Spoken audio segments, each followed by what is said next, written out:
Se tie, miten päädyin yrittäjäksi, niin mä tein aika pitkään freelancerina, vähän niin kuin semmoisena yhden miehen tehoryhmänä median puolella töitä. Eli mä työskentelin varmaan melkein parikymmentä vuotta sekä niin kuin printtimediassa että sit sähköisissä ja jonkun verran olin mukana myös multimediatuotannoissa. Ja se oli oikein mukava aikaa sinänsä. Ja samana aikaan kun tein näitä mediapuolen toimeksiantoja, niin sitten aika aktiivisesti harrastin sitten ulkoilua. Ja ulkoilu nyt tarkoittaa tässä ehkä vielä ensisijaisesti vuorihommia. Eli niin kuin vuoret veti puoleensa. Sitten jossakin vaiheessa huomasin, että mä olin päätynyt tekemään sisältöjä myös tästä itselleni tärkeästä intohimoisesta elämän alueesta, eli näistä vuorihommista. Ja aloin myös ikään kuin kouluttautua tällä outdoorin puolella ja kiipeilypuolella. Sitä kautta sitten pikkuhiljaa huomasin, että olin sitten siirtynyt siitä niin kuin tietyllä tavalla harrastajasta ja ulkopuolelta tarkkailijasta niin sinne niin kuin outdoor-ammattilaisuuden puolelle. Ja se oli tavallaan ikään kuin aika luonteva sitten niin kuin lähteä kehittämään sitä osaamista eteenpäin. Tätä media-elämänvaihetta seuranneessa seuraavassa vaiheessa niin sitten tein sen perusvirheen, mistä aina varoitellaan, että perustin hyvän ystäväni kanssa yrityksen. Ja tästä nyt on 15 vuotta ja vaihtelevien vaiheiden jälkeen edelleen ollaan kyllä ihan hyvissä puheväleissä. Ja miten tämä niin ensisijaisesti Lapissa Pyhäluoston alueella toimiva seikkailupalvelu Bliss Adventure sai alkunsa, niin tämä tapahtui tietysti Borneossa. Eli me oltiin Borneon viidakossa niin samassa retkikunnassa ja se oli niin jotenkin kokemuksena sellainen, että siinä niin pystyi tutustumaan sitten toistensa niin hyviä ja huonoin puoliin ja sillä tavalla yhteen hitsaava myös, että tavallaan siitä se ajatus lähti, että jossakin vaiheessa lähitulevaisuudessa me ehkä halutaan tehdä yhdessä jotakin, mikä liittyy sitten niin kuin outdooriin, ulkoiluun, seikkailuun, adventure traveliin suomeksi sanottuna ja tämän tyyppisiin asioihin, että se oli niin kuin se lähtökohta. Ja tässä oli välissä vielä sellainen välivaihe ennen Bliss Adventuren perustamista, että me molemmat näissä Borneo-pöllyissä päädyttiin töihin Lappiin ja me päädyttiin töihin koiravaljakko-oppaiksi. Ja tässä oli se tavallinen tarina, että kaveripiirissä juteltiin, että sekä tämä mun yrityksen perustajakumppani Mikael Mike Backman, että allekirjoittanut me kaivattiin sellaista hyvää, rauhallista ympäristöä lähteä rakentamaan sitä uutta elämää. Eli siinä on sellainen yhteisö, missä on hyvä olla niin ihmissuhteiden ja tavallaan niin sen yhteisön kautta fiilattuna, mutta että siellä olisi myös elinkeinollisia mahdollisuuksia. Niin sitten parikin meidät hyvin tuntevaa ystävää vinkkasi, että siinä Pyhäluoston puolivälissä niin on semmoinen aika reipashenkinen haskifarmi, missä kaivattaisiin oppaita. Ja se oli tavallaan niin se, miten me niin asetuttiin Lappiin. Ja sitten siitä käsin ruvettiin sitten ehkä paremmin tunnistamaan niitä mahdollisuuksia, mitä myös sen niin oman uuden yrityksen niin käynnistämiseen siitä ympäristöstä löytyy. Ja siitä se sitten pikkuhiljaa lähti eriytymään, että niin haskit jäi harmi sinänsä pikkuhiljaa niin enemmän ja enemmän taustalle ja ruvettiin tekemään sitten enemmän ja enemmän töitä niin ihmisten ja asiakkaiden kanssa. Miten sitten päästiin konkreettisesti siihen, että tämä seikkailupalveluyritys perustettiin, niin me oltiin ihan puhtaasti jääkiipeilyyritys alkuunsa. Ja tämä johtui siitä, että meillä molemmilla oli kiipeilytaustaa ja mulla taisi olla jo siinä vaiheessa niin jossakin määrin myös ohjaajatausta, että se oli semmoinen aika ilmeinen. Ja se olennaisista osin perustui myös siihen, että meillä oli alusta asti niin hyvä keskusteluyhteys sitten niin tämän Pyhän hiihtokeskuksen niin omistajiin ja johtoon, koska taas sit siinä Pyhän hiihtokeskuksen alueella on ihan poikkeuksellinen paikka, mihin pystyy järjestämään sitten niin todella hienot puitteet turvalliselle jääkiipeilyelämykselle. Ja tämä oli niin kuin palveluna ja aktiviteettina sellainen, että mitä ei käytännössä ollut, eikä ymmärtääkseni vieläkään ole missään muualla tarjolla Lapin hiihtokeskuksissa. Ja sitten tämä hiihtokeskuksen niin management niin näki sen myös hyvänä mahdollisuutena tehdä yhteistyötä, koska molemmilla oli sama intressi, että me halutaan välittää Pyhästä se oikea viesti ulos. Ja se oikea viesti on, että se on niin poikkeuksellisen monimuotoinen ja vetovoimainen alueena. Ja tässäkin tapauksessa niin koko tämän niin Bliss Adventuren toiminnan oikeastaan mahdollisti yhteistyö tämän hiihtokeskuksen kanssa. Eli siinä oli tavallaan niin Pyhätunturin ja Itä-Lapin mittakaavassa niin Norsun kokoinen toimija ja sitten niin Koppakuoriaisen kokoinen toimija, jotka tunnisti yhteisen intressin ja niin homma lähti hyvällä jalalla liikkeelle. Ja helppo sanoa, että ollaan kyllä kiitollisia Pyhä Tunturi Oy:lle niin jokaisesta yhteistyön vuodesta, eikä vähiten siitä alusta, että me saatiin sieltä vähän semmoista niin äidillistä avokämmentä alkuunsa silloiselta toimitusjohtaja Mia Porkkalalta, joka tavallaan sparrasi meitä niin asettamaan konkreettisia numeerisia tavoitteita ja tavallaan niin kirkastamaan sitä kuvaa, että meillä oli ehkä Miken kanssa ihan hyvin sitä niin drivea ja käsitys niistä omista vahvuuksista ja että minkä takia tämä palvelu, mitä me tarjotaan, on erilainen, erottuva, ehkä jopa jossakin määrin ainutlaatuinenkin. Eli täyttää tällaisen niin myös niin matkailupuolen niin hyvän palvelun lähtökohtaisia kriteerejä, että minkä takia niin ruveta tekemään jotakin samaa, mitä kaverit tekee ehkä jo samalla alueella suhteellisen hyvällä tasolla entuudestaan. Niin tämä oli oikeastaan, että mistä homma lähti liikkeelle sitten.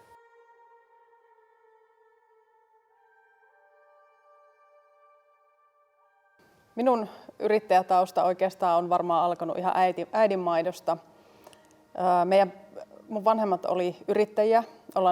Ne on ollut yrittäjiä koko mun pienen ikäni. Meidän koko suku isän puolelta on yrittäjä, veli on yrittäjä. Että sitä kautta oikeastaan tämä tavallaan yrittäjyys on ollut oikeastaan enemmän itsestäänselvyys kuin oikeastaan muuta. Olen kyllä loikkinut sinne tänne ja tehnyt myös mediahommia, ollut mediataustaa ja olen ollut telkkarissa töissä ja tehnyt tiedottajahommia ja opiskellut 3 ammattia tässä ohessa, mutta kaikki ne on vienyt koko ajan sitä eteenpäin ja on ollut yrittäjä aikaisemminkin. Mulla oli aikoinaan lähi- ja luomuruokakauppa, joka sitten kaatui, mutta sen tiimoilta lähdettiin sitten pohjoiseen ja nyt ollaan sitten myös yrittäjiä. Ollaan yhteisessä yrityksessä Artturin kanssa. Meillä on tämmöinen Pyhä Kuru, Suomen ainut kallioseikkailupuisto. Perustettiin viime kesänä, saatiin avattua ja nyt lähdetään laajentamaan ensi kesänä sitä sitten, että yrittäjyys on minussa hyvinkin vahvasti.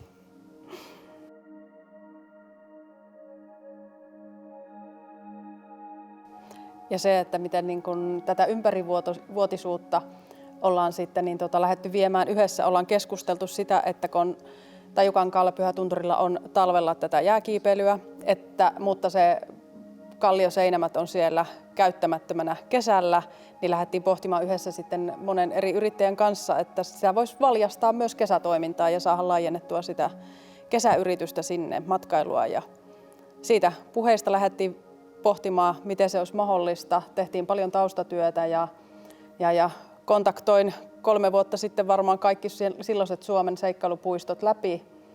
Ja sen pohjalta lähdettiin sitten virittämään tämmöistä Pyhäkuru-yritystä. Eli meillä Pyhäkuru-yrityksessä on 6 eri osakasta. Se on tämmöinen yhteisyritys. Ja erittäin hyvältä näyttää. Yhteistyö on minun mielestä tämmöinen niin kuin tämän päivän juttu. Ja tuosta Kallioseikkailupuisto Pyhäkurun yhteistyökuvia taustasta, se on ehkä semmoinen klassinen lähtökohdaltaan hyvä joukkue, eli siinä on niin diversiteettiä ja monimuotoisuutta siinä osakasporukassa, että siitä ei tule mitään, jos siellä on 5 tai 6 leimuavaa innovaattoria, tai jos siellä on 5 tai 6 kädentaitoihin, vaikkapa rakentamiseen fokusoitunutta toimia, vaan siitä tulee hyvä joukkue, että se on myös tontitettu vähän niiden osaamisalueiden suhteen, että se on mahdollisimman monipuolinen setti sitten osaamista saman pöydän ääressä. Ja mikä tuosta Kallioseikkailupuisto Pyhäkurun porukasta tekee taas ainutlaatuisen, että vaikka niitä toimijoita ei ole lukumäärällisesti montaa, mutta se on ollut koko ajan silleen hyvällä tavalla tasapäinen, yhdenvertainen ja tietyllä tavalla demokraattinen, ikään kuin myös tavallaan yhdessä tekevien ihmisten yhteisönä. Että tavallaan se keskustelu on ollut hyvää, monipuolista ja myös kaikkia osapuolia kunnioittavaa, mutta sen lisäksi siinä on ollut faktuaalisesti aika monipuolinen setti taitoja. Ja hyvä esimerkki on siinä, että siinä Pyhäkurun seikkailupuistossa on monia ainutlaatuisia piirteitä, mutta yksi aika keskeinen on se, että se ympäristö, missä se konkreettisesti on, että se levittäytyy 2 miljardia vuotta vanhan geologian päälle ja keskelle. Ja tämä taas tarkoittaa sitä, että se on upein palkitseva niille asiakkaille, mitkä siellä seikkailee, mutta se on samalla erittäin haastava ympäristö rakentamiselle. Eli siinä ei pysty tekemään tavallaan niin kuin copy-paste seikkailupuistoa, että sä otat niin kuin avaimet käteen toimituksena sen samalla tavalla kuin seikkailupuistoja on joskus tehty vaikkapa niin kuin parkkipaikalle tai johonkin tasamaalle. Ja en missään tapauksessa halua vähätellä niin kuin tasamaan seikkailupuistoja, että ne on ihan varmasti jokainen myös niin kuin hienoja, tarjoaa niin kuin jännittäviä elämyksiä. Mutta niin tässä se maasto on niin kuin täysin toisenlainen ja olennainen osa sitä asiakkaan kokemusta, mutta samalla myös niin kuin hyvin haasteellinen rakentamiselle. Ja minkä takia mä haluan puhua siitä rakentamista tässä lyhyesti on se, että mistä me ollaan pikkusen polleita ja sitten sen toisen jallun jälkeen vähän enemmänkin polleita, on se, että tämä on rakennettu niin kuin paikallisin voimin. Eli niin Pyhätunturista omasta porukasta on löytynyt ne rakentajat, joiden on ollut sitten niin kunnianhimoa ja kykyä sitoutua siihen, että tässä hyvin haastavassa ympäristössä pystytään rakentamaan niin todennäköisesti Suomen turvallisin seikkailupuisto.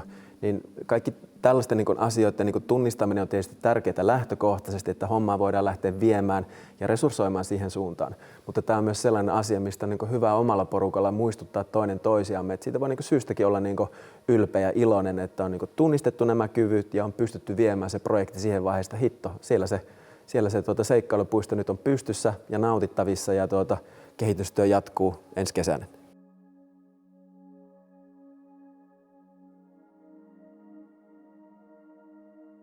Ja kuten Artturi sanoi, että meillä ollaan rakennettu tämä itse, niin meillä on tässä omassa porukassa rakentamisosaamista. Meillä on 2 timpuria mukana, joita ollaan hyödynnetty heidän rakentamistaitoja ja ollaan toki opeteltu vähän sitten kivirakentamista ja erikoistyökalujen käyttöä ja korkean paikan rakentamista, mutta he ovat laajentaneet myös tämän yrityksen kautta heidän omaa osaamistaan. Ja tästä eteenpäin pystytään sitten myös tätä tarjoamaan eteenpäin tämmöistä rakentamispalvelua. Sitten meillä on minä mukana, olen tässä yrittäjänä, mulla on taustalla tätä mediaosaamista. Lisäksi olen tehnyt paljon hankeosaamista, että sitä kautta on sitten tuonut tätä omaa osaamista. Meillä on ihminen, joka tietää rahoituskuvioista. Hänellä on monessa yrityksessä ollut mukana tämmöisissä vähän isommissa yrityksissä. Ja sitten meillä on paikallinen toimija, joka sitten tietää tätä alueellista verkostoa ja sitä kautta sitten osaa meitä auttaa. Että meillä on niin kuin monen eri alan osaajaa mukana, josta me ollaan sitten lyöty hynttyyt yhteen ja viety tätä vähän isommalla pompsilla eteenpäin, koska kukaan meistä ei olisi välttämättä ihan ainakaan tässä mittakaavassa pystynyt tätä viemään niin kuin tähän asti. Joo, helppo sanoa, että en kyllä usko, että niitä ainakaan niin kuin Bliss Adventureilta yksin ei olisi ikinä onnistunut. Ei olisi ollut tavallaan, niin tämä olisi toivottavasti älytty ja tunnistettu, että ei olisi edes lähdetty niin viemään, että siinä mielessä niin edes ballseista kiinni, että se vaan niin neutraali resurssianalyysi. Ja toi kanssa, että mikä on niin tärkeää, että siinä on niin hyvin paljon sitä paikallisuutta alusta asti, niin että myös siellä niin alueella koetaan omaksi hankkeeksi, eikä sillä tavalla, että sinne tulee jostakin toisesta ulottuvuudesta toimija, joka aloittaa ikään kuin tavallaan niin uutena outona. Ja niin se on helpottanut myös sitä, että on niin löydetty sitten niin erittäin hyviä tekijöitä niin suomeksi sanottuna sinne duuniin. Koska taas sitten niin ehkä tuo Pyhä on vielä semmoinen, miten mä sanoisin, että aika erityisen semmoinen niin inhimillisen lämmin paikka niin ihmisten yhteisönä. Niin se tietyllä tavalla sen paikallisesti yhdessä tekemisen kautta on saatu avattua sitä projektia heti alusta asti. Ja niin toivottavasti voitte myös välittää viestiä, että se on niin vähintäänkin niin koko Pyhätunturin tai Pyhäluoston hanke. Ja itse mä haluaisin nähdä, että se on niin vähintään koko Itä-Lapin hanke. Että nyt kun se on hyvässä vaiheessa, niin käydä kertomassa siitä ja nimenomaan niin avata niitä portteja, ovia, rakentaa niitä yhdyspintoja myös sitten niin alueella laajemmin, koska tosiaan tämä yhdessä tekeminen on aika pitkälle se meidän niin eetos ja tapa toimia, niin me ollaan oikeastaan vasta alussa sen suhteen. Ja meillä Pyhällähän on ollut aina se yhdessä tekemisen meininki. Meillä on ollut siellä monta yritysryhmähanketta, mitä kautta on lähdetty vahvistamaan sitä yhteistyökuvioa. Me yrittäjät enemmänkin tehdään yhteistyötä, vaikka on saman alan yrittäjiä myös muita, niin me tehdään enemmänkin yhteistyötä yhdessä vähän isommin ja vahvemmin kuin se, että me varjeltaisiin sitä omaa liiketoimintaa, liikesalaisuutta, vaan päinvastoin me puhutaan sitä avoimesti ja sitä kautta me saadaan sitä verkostoa, sitä kautta me saadaan niitä tukea sekä niin kuin ideoille ne jalostuu ne ideat, mutta sitten ne myös kehittyy ja saadaan niistä sitten mahdollisesti isommalla pompsilla vietyä vähän laajemmin eteenpäin. Että kyllä mä uskon, että Pyhä on varsinkin tässä näin. Ja sitten kun monesti tehdään niin kuin avoimesti ja tälleen niin kuin reilusti auki, puhutaan näistä asioista, niin myös ne meidän rinnakkaisyritykset ottaa meidät paljon paremmin avosyyliin vastaan. Että mun mielestä se on myös, mikä on äärettömän hienoa, että Pyhällä ollaan niin kuin yhtä suurta perhettä, vaikka siellä on kymmenittäin erilaisia yrittäjiä, isompia ja pienempiä, niin silti siellä kukaan ei yritä yksinään, vaan kaikki me ollaan niin kuin yhtä suurta pyhäläistä perhettä. Se on varmaan se tunturifiilis muuten, mistä se tulee. Hashtag tunturifiilis ja niin. Pyhä Magic, mistä puhutaan. Että, joo, se on totta. Ja se, mikä mä ilahduttaa myös tuossa niin sanotussa Pyhä Magicissa, mikä nyt liittyy hyvin konkreettisesti sekä tuohon Kallio seikkailupuisto Pyhäkurun että Bliss Adventurein tekemisiin, että se on tunnistettu. Että sitä ei oteta mitenkään niin itsestäänselvyytenä. Että se on ehkä silleen aika tuore juttu sen tunnistaminen, vaikka se magic on ehkä nyt ollut jo siellä niin jonkun aikaa. Että ymmärretään, että se on arvokas asia ja sitten, että se vaatii myös toimenpiteitä ja tekoja, että se säilyy. Että sitä ei oteta itsestäänselvyytenä. Ja kaikki tällaiset isommat Pyhätunturin mittakaavasta tai pienemmät hankkeet niin on tosi arvokkaita siinä, että ne muuttaa sitten niin sanat lihaksi ja teoksi ja konkretiaksi. Ja niin jokainen yhteistyön kautta tehty hanke niin on sillä niin hyvin merkittävä itseisarvo myös tavallaan niin tämän filosofian niin silleen konkretisoijana.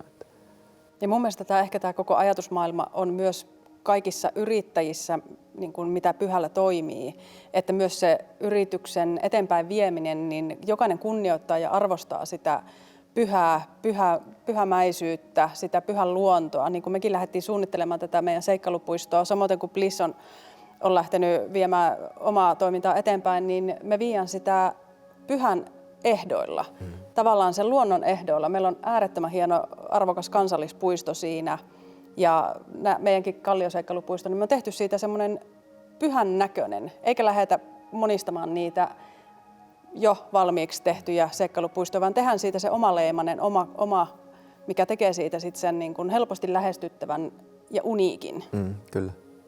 Ja tässä ollaan nyt silläkin tavalla oleellisen äärellä, että mitä Mia puhui siitä, että on niin tunnistettu ne arvokkaat erityispiirteet, joiden päälle lähdetään tekemään. Niin tämä niin tunnistaminen, tämä on ehkä taas sitten niin siinä Bliss Adventurein niin tekemisen filosofiassa aika korkealla, eli niin tunnistetaan ne win-win-tilaisuudet, jota on niin kuin, se on semmoinen hyvänlainen miinakenttä, mitä tuonne on niin kylvetty. Että siinä on niin tärkeää vaan se, että sä pystyt jotenkin niin nöyrästi paljana silmät auki katsoa sitä ja näet, että missä siellä on sellaisia komponentteja, mitkä yhteen saattamalla hyvin pienillä tai olemattomilla aineellisilla investoinneilla voidaan synnyttää jotakin uutta, jotakin erilaista ja erottuvaa ja tietysti niin loppupeleissä aina mielellään ainutlaatuista.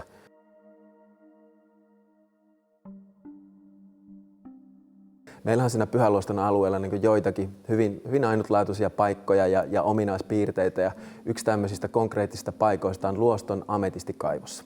Eli Luoston ametistikaivos niin on ymmärtääkseni jotakuinkin niin ainutlaatuinen maailmassa, että se on tunnelmaltaan enemmän kuin vähän niin kuin Disney-animaatiosta, niin lumikki ja 7 kääpiötä, kun taas sellainen perinteinen mielikuva kaivoksesta, missä on sitten niin kuin raskaita työkoneita, melua ja valtava avolouhus. Eli niin kuin Luoston ametistikaivoksella ei ole ikinä käytetty koneita. Että siellä on aina niin louhittu ja kaivettu sitä ametistia käsin. Ja se on 800 miljoonaa vuotta vanhaa geologisesti. Ja sitä on tutkittu ja arvioitu, että sitä ametistia on siellä niin tuhti määrä, että tällä nykyisellä niin pääsääntöisesti niin matkailijoiden niin louhintavauhdilla sitä on noin 800 vuotta vielä louhittavaksi siellä.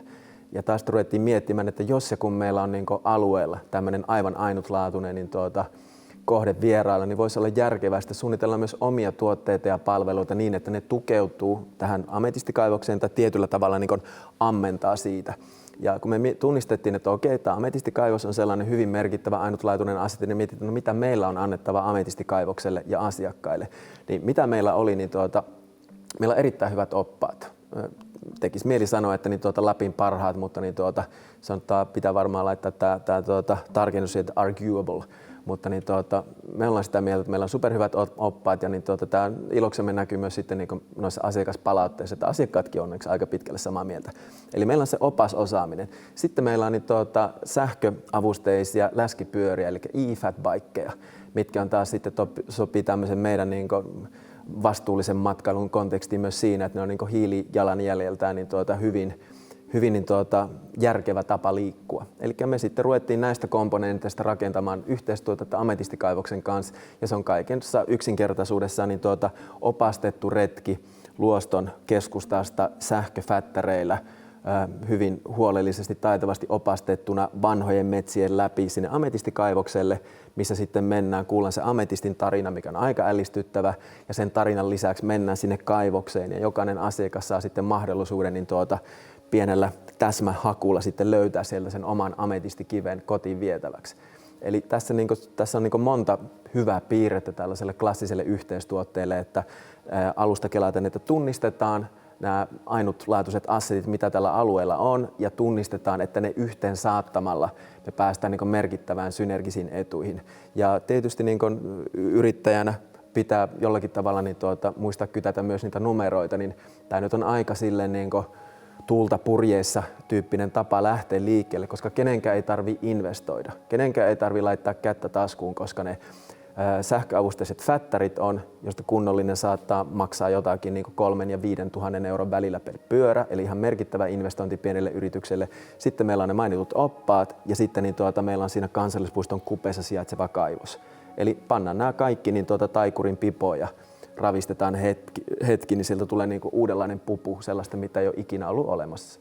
Niin toivon, että tämä voisi kannustaa kaikkia siihen, että tällaiset yhteistuotteet, ne ei ole kauhean vaikeita, ne ei ole kauhean kuormittavia, vaan enemmänkin niitä suhteellisen matalalla roikkuvia hedelmiä.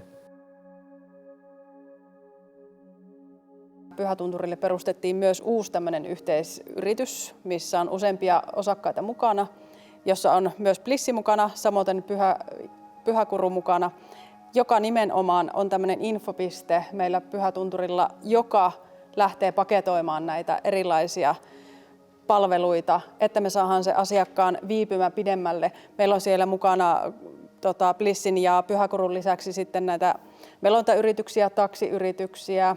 Sitten siellä voi vuokrata paljuja, sieltä voi vuokrata näitä pyöriä, sähkömopoja, sitten kanotteja. Sieltä voi vuokrata erinäisiä juttuja. Siinä on samalla, me mainostetaan sitä meidän aluetta, että ollaan viety tämä itse asiassa aika pitkälle. Ja nyt on tarkoitus sitten paketoida, jatkossa meillä on tullut kyselyjä myös majoitusyrittäjiltä, että me saadaan sitten majoitus- ja aktiviteettipaketteja. Eli täytyy olla koko ajan ajahermolla, ja koko ajan kun tehdään sitä yhdessä, niin me saadaan taas sitä volyymia lisää. Ja tuon Pyhäinfo on aika hyvä esimerkki siinä, että siis perustuu siihen, että tämä on yhdessä tehty juttu, ja meillä on 84 Pyhän parhaalla liikepaikalla siinä liikekeskuksessa.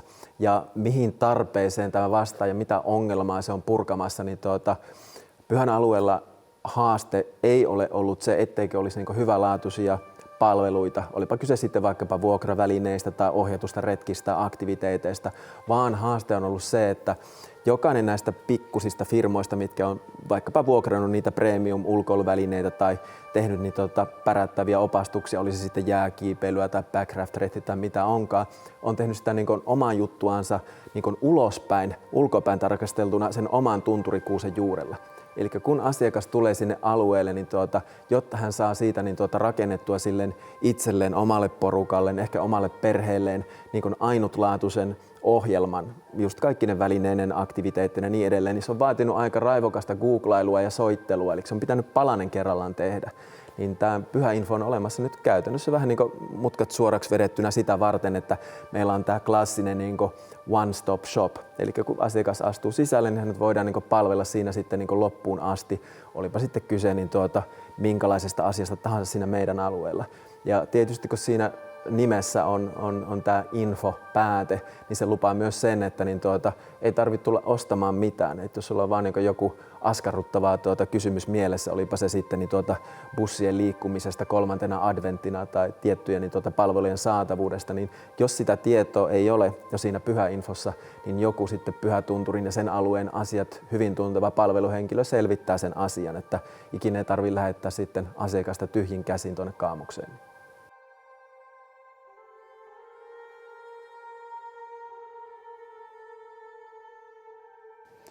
No itse henkilökohtaisesti ainakin kannustaisin eri toimijoita enemmän siihen yhteistyöhön.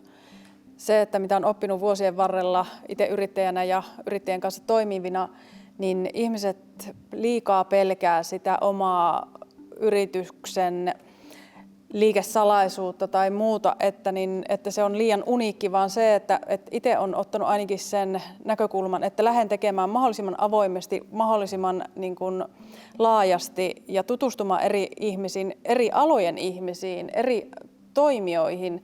Eli oli kyse sitten yrittäjistä, kaupunkiorganisaatiosta, eri yhdistyksistä, kolmannen sektorin toimijoista tai ihan yksittäisistä henkilöistä, niin mahdollisimman laajasti jutella asioita, laajentaa sitä omaa näkemystä, laajentaa sitä omaa osaamista ja löytää niitä yhteisiä vahvuuksia. Että kyllä mä kannustaisin ehdottomasti tähän yhteiseen tekemiseen ja yhteiseen yrittämiseen. Toki siitä on sitten myös näitä omia haasteita, että kun on paljon tekijöitä, on erilaisia persoonia, on erilaisia taustoja, että niin hyvässä kuin pahassa, niin ottaa niitä vaan selvää ja tekee selkeitä sopimuksia. Kyllä mä vahvasti olen sitä mieltä, että kuitenkin se yhdessä tekeminen on enemmän se tämän päivän juttu. Vai mitä olet mieltä? Joo, kyllä ihan tismalleen samaa mieltä ja pyrkinyt tätä viestiä myös toimimaan. Että silloin tällä, kun on käynyt kertomassa yrittäjyydestä vaikkapa eräopasopiskelijoille, me tehdään aika paljon niin yhteistyötä sitten eräopasoppilaitosten kanssa siellä täällä, niin ihan niin kuin tismalleen sama viesti, että musta se on niin kuin aika synkkä ja raskasta se yksin tekeminen. Ja kans sitten se, että jos niin kuin miettii vaikkapa matkailualalla noita tavallaan niin kuin partnereita, että kenen kanssa niitä hommia tehdään täällä Lapissa, niin se on monta kertaa taas sitten niin kuin kansainväliset matkanjärjestäjät. Ja ne on monta kertaa kuitenkin aika merkittävän kokoluokan yrityksiä. Niin sellaisen niin kuin toimijan lähestyminen niin yhden henkilön niin toiminimiyrityksen kautta niin voi olla pikkusen haasteellista. Et ikään kuin se, että jos sulla on niin tietty yhteenliittymä ja pikkusen sitä kautta niin muskelia ja monimuotoisuutta siinä tekemisessä, niin se on ehdottomasti tavoiteltavaa. Ja ihan kaikissa viestinnässä, ihan niin markkinointiviestinnässä ja muussa, että jos teillä on vaikkapa jonkunlaisen niin yritysyhteishankkeen kautta enemmän niin viestintäkanavia käytettävissä, niin sekin on jo itsessään niin merkittävä pointti. Mutta just niin kuin Mia tuossa viittasit aikaisemmin, että yhdessä tekeminen, niin sehän nyt ei ole siinä mielessä niin kuin välttämättä niin mikään semmoinen niin kuin viisasten kivi, koska kaikkiin tapoihin tehdä kehitystyötä ja pähkäillä uutta ja panna toimeen sitä, niin siihen liittyy ne omat haasteensa. Mutta kyllä mä jotenkin niin näkisin, että niin nämä niin erilaiset kollaboraatiot ja yhteishankkeet, että se on vähän sama kuin se kuuluisa Itämeren dioksidilohi, että sen syömisen haitat on huomattavasti pienemmät kuin ne hyödyt. Ja että vaikka se yhdessä toimiminen ja sen yhdessä tekemisen niin opettelu vaatii vähän niin treeniä ja varmasti joustavuutta, mutta niin sen niin hyödyt ylittää kyllä aina heittämällä sitten ne haitat tai ne kuormittavat tekijät, mitä siihen liittyy. Ja sitten ehkä niin loppuun vielä haluaisin lisätä sen, että kun niin ihmisiähän tässä ollaan vaan ja on yksi elämä ja niin edelleen, niin kyllä musta on aika tärkeää, että duunissa on mukavaa. Ja mä 20 vuotta kokeilin sitä yksin hieromista ja ei ollut mukavaa. Mutta tällainen tapa, että missä sulla on enemmän tai vähemmän niin samanhenkisiä niin yhteistyökumppaneita, mistä saatte niin tukea hyvinä hetkinä ja huonoina hetkinä, niin itse mä koen kyllä, että se yrittämisen ja elämisen laatu on kohentunut ihan oleellisesti sitä kautta. Me ollaan työkavereita. No sitäkin, niin. Kyllä. Harvoin tulee ajatelleeksi, mutta että näin, että yhdessä totuttu tekemään asioita. Ja taas sitten jos miettii tätä meille tuttua toimintaympäristöä Lappia, niin kyllähän minusta mun analyysin mukaan Lappi tarjoaa ihan suuremmoisia elinkeinon mahdollisuuksia niin hyvinkin monialaisesti. Itse tunnetaan tietysti parhaiten tämä matkailupuoli, mutta samalla kun matkailu kasvaa tällä hetkellä hyvin ja kestävästi siihen kestävyyteen sitoutuneiden toimijoiden yhteistyön kautta, niin ihan samalla tavalla se koko ajan kasvattaa myös tarvetta kaikille tukifunktioille. Että on se sitten taksifirma tai putkifirma tai vähittäistavara, maitokauppa, mikä ikinä onkaan, niin ihan varmasti hoitohenkilökuntaa, kyllä, hammaslääkäreitä, kyllä, ihan että kaikki koko kunnan palveluista kyllä, lähtien. Että sanoisin, että ikään kuin toimiala riippumattomasti, että jos työnteko kiinnostaa ja semmoisen jollakin tavalla tasapainoisen elämäkokonaisuuden rakentaminen, missä on muutakin kuin työtä, niin itse koen, että se on tällä Lapissa kyllä onnistunut varsin mukavasti, että 15 vuotta on täällä nyt itse touhunnut ja siinä on tullut sitten perhettä ja muuta matkan varrella ja niin ei ole kyllä käynyt mielessäkään täältä niin mihinkään ilmansuuntaan niin jatkaa, että tämä on aika hyvä näin.